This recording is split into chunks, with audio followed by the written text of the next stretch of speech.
Right, so I know a question a lot of you have. When could we see some change? First Coast News reporter Jason Rantala is joining us live to explain. Jason.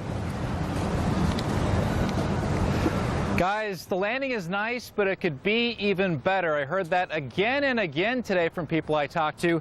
They say they want to see it take advantage of its location right here along the St. Johns River. Now, people, when they come here, they tend to take their gaze out to the river instead of towards the empty, often closed establishments at the landing. In place of people, there's open space and even rubble. So what needs to change? Some say it could use more greenery. Others say more restaurants and more entertainment. But everyone I talked to agreed a facelift is needed. I think it just needs generally a facelift. You know, that'll attract more businesses and more crowds to come in. Just more upgrades. The shop seem a little, dated, and, it could just have more of an upgraded look to it. And we reached out to the owner of the landing, Tony Sleiman. He says this, quote, "We're ready to collaborate with the city whenever they are. It must be a joint effort since the city of Jacksonville owns the property and Sleiman Enterprises leases the building." Live downtown, Jason Rantala, First Coast News. So let's talk more about the Jacksonville Landing. It opened almost 30 years ago. That was in June 1987.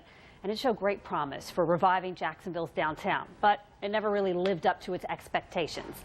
So let's take a look back tonight with pictures from the Florida Times-Union. Construction started a year earlier in 1986 with great fanfare. At a preview celebration, 5,000 balloons were released into the air and a boat parade followed. The opening in June of '87 was televised. A huge procession of singers and dancers entertained a big crowd there. Trouble, though, for the landing started in 1991. The Sharper Image, which was one of the landing's original tenants, closed around Christmas. Brookstone also closed within the first 5 years.